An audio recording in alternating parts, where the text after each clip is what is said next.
AI is like the word on everyone's lips these days. Yeah, it's everywhere you look. But put them together, AI and podcast. OMG AI. Catchy, right? Definitely attention grabbing. Yeah, and it tells you something about how people see AI, you know? Definitely a sense of buckle up. A little bit of awe, a little bit of, oh my God, what's next? Exactly. Makes you wonder if we're ready for a podcast like OMG AI. Maybe, maybe not.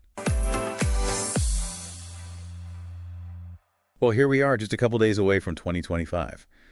I don't know about you, but this year felt like, I don't know, like one giant leap into the twilight zone.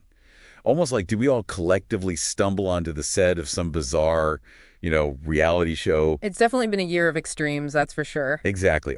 Let's just start with the political scene, for example. Trump back in the White House come January 20th. 4 more years.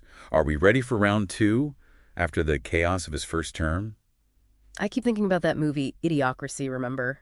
The president is a wrestler, everyone's obsessed with energy drinks, and common sense has just vanished. Sometimes it feels like we're getting a little too close to that for comfort. Yeah, I see what you mean. And it's not just the political landscape, right?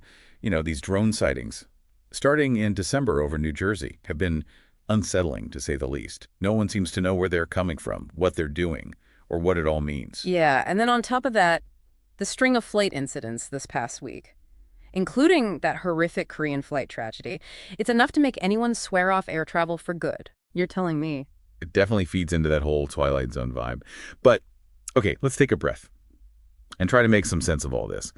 We've got 2 key sources for our deep dive today. A year-in-review report from Forbes, which should give us some context on the bigger picture trends, and then also a compilation of top U.S. news stories from ABC News. So maybe by looking at both the macro and the micro views, we can find some threads of logic in this tapestry of kind of bizarre events. I'm all for a little reasoned analysis amidst the chaos. What's fascinating here is that the Forbes report actually kicks off by calling this the biggest election year in history, echoing a sentiment from The Economist earlier this year. Oh, really? Yeah.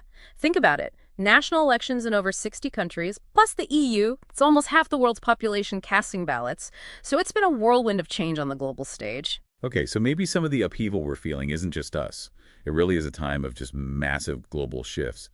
But I have to admit, that doesn't exactly make me feel better about Trump's reelection. It's like knowing the whole world is a bit of a mess doesn't make your personal mess any easier to deal with. Yeah, you've hit on an important point there. The Forbes report also talks about how, these unresolved global conflicts, Russia and Ukraine, Israel and Hamas, the ever-present tension between China and Taiwan, they all contribute to this feeling of unease and uncertainty. It's like the whole world's on edge, holding its breath, waiting for the next shoe to drop. Yeah, and you know what? It almost makes that attempted assassination of Trump back in June seem less shocking somehow. It's like all this global instability seeped into everything, even our own domestic politics. It's a scary thought. Indeed.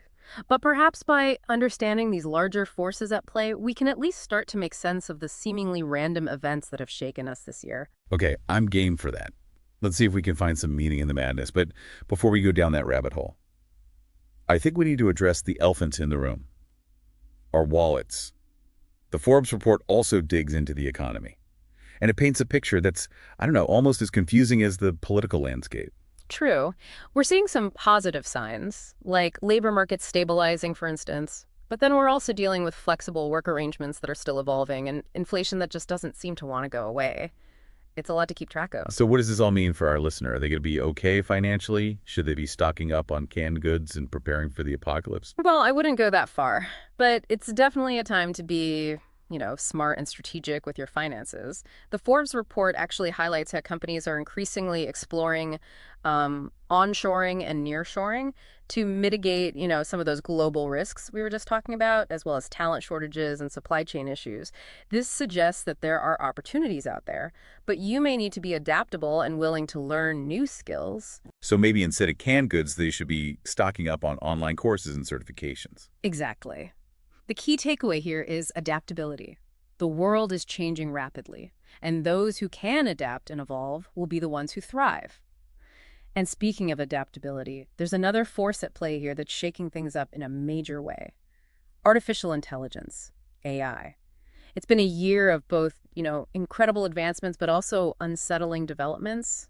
in the world of AI. Yeah, you're right. I mean, between the lawsuits trying to rein in AI's power, the security breaches that have exposed our data, and the constant stream of news about AI doing everything from writing screenplays to diagnosing diseases, it's hard to even keep up, let alone wrap your head around it all. And that's precisely what makes it so unsettling, right? AI is evolving so rapidly that even the experts are struggling to predict where it's all going, what the long-term consequences will be. It's like that feeling you get when you're on a roller coaster and it starts to climb that first big hill. You know you're in for a wild ride, but you have no idea what twists and turns are coming next. Yeah, that's a perfect analogy. And if we connect this back to those drone sightings, I have to wonder, is it so far-fetched to think that maybe, just maybe, these drones are a manifestation of AI technology that's gotten out of control? Whoa. Hmm. Now that's a thought that'll keep me up at night. But I have to admit, it's not entirely outside the realm of possibility. I mean, the Forbes report specifically mentions the challenges of governing AI, Yeah. the ethical dilemmas, the potential for unintended consequences. It's a bit like opening Pandora's box. We've unleashed this incredible power, but we haven't quite figured out how to control it. Exactly. And that's where things start to feel really, like you said, twilight zone-y, right? It's the sense that the world is changing faster than we can comprehend, that technology is advancing at a pace that's outstripping our ability to understand, let alone manage. Its Mhm. implications. Yeah, it's like we're in one of those sci-fi movies where the machines start to take over Mm. and the humans are left scrambling to figure out what hit them. But okay, let's shift gears for a moment and talk about those ABC News stories you mentioned earlier. You said they read like a script for a thriller. Give us some of the highlights, or maybe I should say lowlights.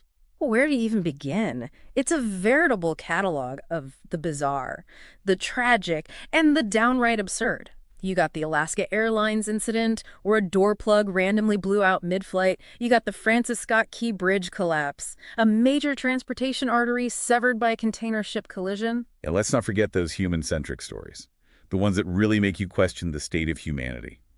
The Michigan school shooter's parents being convicted, the back-and-forth legal drama of the Alec Baldwin Rust case, the Matthew Perry ketamine death, and the charges against those allegedly involved. It's a lot to process. It is. And each of these stories, in its own way, speaks to, the anxieties we're all feeling. The Alaska Airlines incident, for instance. It highlights the fragility of the systems we rely on. The idea that even the most routine activities can suddenly become terrifyingly unpredictable. And the bridge collapse. What does that say about the state of our infrastructure?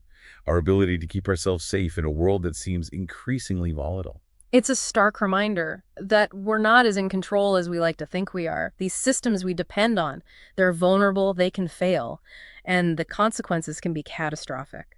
And then you have those stories that delve into the darker side of human behavior, the ones that leave you shaking your head and wondering if we're all just one bad day away from a complete societal meltdown.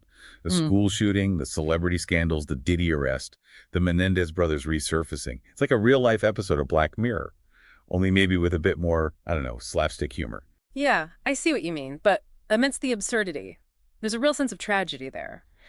These stories are a reflection of the human condition, our capacity for both great good and great evil. And they raise some uncomfortable questions about the state of our society, our values, our priorities. So how do we reconcile all of this? The global unrest, the technological upheaval, the bizarre news stories. Is there any way to make sense of it all? To find some kind of meaning in this apparent madness? Or are we just doomed to ride this Twilight Zone roller coaster into the abyss? Okay, so we've journeyed through the geopolitical storms and peeked behind the curtain of AI, and even dipped our toes into the pool of bizarre news stories that, define 2024. But let's get real here. How does all this Twilight Zone craziness actually affect you, the listener, sitting there on the edge of 2025? That's the million-dollar question, isn't it? It's easy to get, swept up in the headlines and feel overwhelmed by the sheer scale of it all. But the real impact is felt on a personal level, in our jobs, our finances, even our sense of security in the world. Right, because knowing that the world feels like it's teetering on the brink doesn't exactly, pay the bills or calm those late-night anxieties. Yeah. So let's break it down. We talked about a shaky but stabilizing economy. What's the takeaway for the listener who's maybe worried about their job or, making ends meet in this environment? Well, remember what we discussed earlier about companies shifting towards onshoring and nearshoring, and that whole idea of adaptability being crucial in this rapidly changing world. This is where those ideas become really tangible. Okay, so left doom scrolling and more upskilling. Got it. But honestly, with inflation still looming, it's hard not to feel a little, pessimistic. Are there any bright spots in this economic picture, or should we all just be bracing for impact? I wouldn't say it's all doom and gloom. Remember, the Forbes report did mention stabilizing labor markets. And the very fact that companies are making these shifts to adapt to, global uncertainties means they're still investing, still looking for talent. The key is to be proactive. Instead of waiting for the perfect opportunity to fall in your lap, think about what skills you can develop now to make yourself indispensable in this new landscape. So it's about being a step ahead of the curve, Yeah. understanding where the puck is going, as they say. I like that. But let's be honest, the economy isn't the only thing that's keeping people up at night. There's this, underlying feeling of unease, a sense that the world is becoming increasingly, I don't know, unpredictable and even dangerous between those unexplained drones and the flight incidents. And the political climate. It's enough to make anyone want to build a bunker and hide until 2030. I understand that sentiment. And while I wouldn't necessarily recommend the bunker approach, I do think it's important to acknowledge those feelings of anxiety and fear. We're living in a time of unprecedented change, and it's natural to feel a bit shaken. But here's the thing. We can't let those feelings paralyze us.